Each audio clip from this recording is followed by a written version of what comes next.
রহমতুল্লাহ, সকলকে শুভেচ্ছা ও অভিনন্দন জানিয়ে শুরু করছি আজকের ভিডিও। আজকে আমাদের বিষয়টি হচ্ছে MSc 9.2 এর 18 নম্বর অঙ্ক।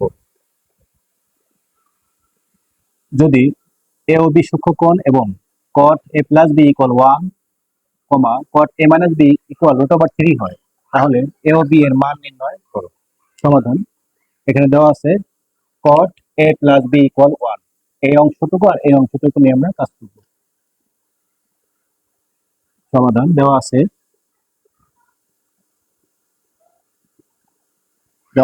cot a plus b equal 1। এটা এই অংশটুকু আমরা নিলাম। এখন বামে কট রয়েছে, ডান পাশে আমরা কট নিয়ে আসবো। cot a plus b equal cot 45 degree. কেন আমরা 45 ডিগ্রি লিখলাম এখানে? কারণ এখানে 1 রয়েছে, তাহলে cot 45 ডিগ্রি, 45 ডিগ্রি মান হচ্ছে 1। এই cot 45 ডিগ্রি মান হচ্ছে 1, এই জন্য আমরা এখানে cot 45 ডিগ্রি নিয়ে আসলাম। এখন ওই পক্ষ থেকে cot বাদ দিয়ে দিব। এইখানে a plus b equal 45 degree, এটা হচ্ছে সমীকরণ 1।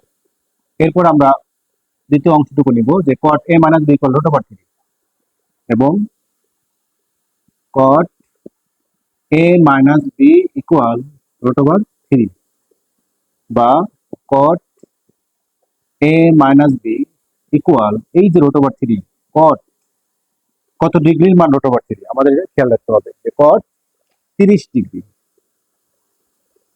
cot 30 ডিগ্রি, 30 ডিগ্রি মান হচ্ছে √3। এখন ওয়াই পক্ষ থেকে আমরা cot বাদ দিয়ে দিব, তাহলে এখানে থাকবে হলো a minus b equal 30 degree, সমীকরণ 2।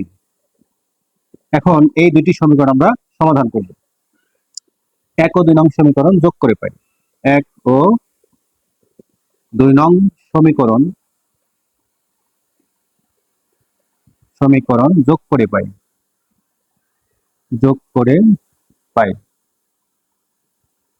যোগ করব আমরা।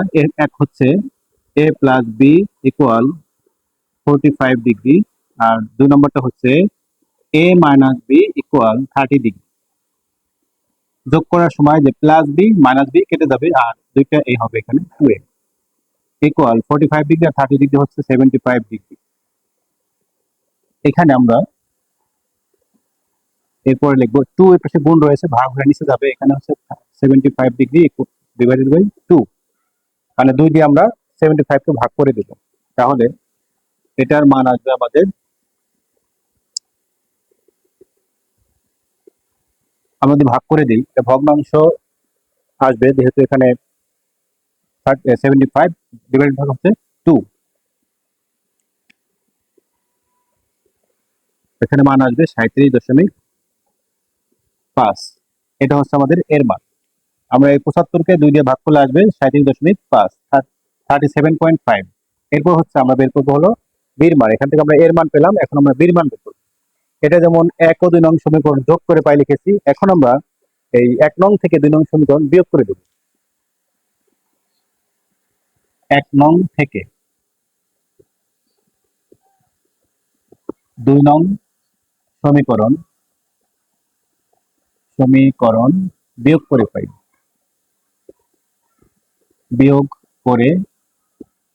পাই। তাহলে এখানে আমরা কেন 1 নং থেকে 2 নং বিয়োগ লিখলাম এই কথাটা? কারণ 1 নং সমীকরণের ডান পাশে দেখতে পাচ্ছি 45 মানে বড়, আর এটা হচ্ছে 30, তাহলে বড়টা থেকে আমরা ছোটটা বিয়োগ করবো। তাহলে এখানে হচ্ছে a plus b equal 45 degree, এরপর হচ্ছে এখানে a minus b equal 30 degree. এখন বিয়োগ করলে চিহ্ন পরিবর্তন, এখানে প্লাস রয়েছে মাইনাস দিতে হবে, এখানে মাইনাস রয়েছে প্লাস, এখানে প্লাস আছে মাইনাস, এরপর হচ্ছে মাইনাসে প্লাসে কাটা, আর বি বি দুটাই প্লাস টু বি ইকুয়াল 45 থেকে 30 ডিগ্রি বিয়োগ করলে হবে 15 ডিগ্রি। এরপরে বা B equal 15 degree divided by 2। আমরা এখন ভাগ করব, 15কে আমরা 2 দিয়ে ভাগ করে দিই, তাহলে 7.5 ডিগ্রি। এখানে একটা ডিগ্রি দিতে হবে, যেহেতু আমাদের কোণের মান ডিগ্রি। এই হচ্ছে আমাদের অ্যান্সার। এখানে বলেছে কি মান নির্ণয় করো, তাহলে আমরা লিখবো অ্যান্সার a ইকুয়াল 37.5 ডিগ্রি আর b ইকুয়াল 7.5 ডিগ্রি। খুবই সহজ সমাধান। আমাদের এখানে তো মানগুলো মুখস্থ রাখতে হবে। এখানে আমরা দেখতে পাচ্ছি যে 1 ছিল, এই 1 এর জায়গায় আমরা লিখলাম cot 45 ডিগ্রি, কারণ cot 45 ডিগ্রি মান হচ্ছে 1। এই পাশে cot, এই জন্য এই পাশে cot নিয়ে আসলাম। সেম ভাবে এখানেও আমরা যেটা দেখলাম যে √3 ছিল, তাহলে cot 30 ডিগ্রি মান হচ্ছে √3, সেম করে 2। এভাবে করে যোগ করে বিয়োগ করে আমরা মানগুলো পেয়ে যাই। সকলকে ধন্যবাদ জানিয়ে শেষ করছি। আসসালামু আলাইকুম ওয়া রাহমাতুল্লাহ।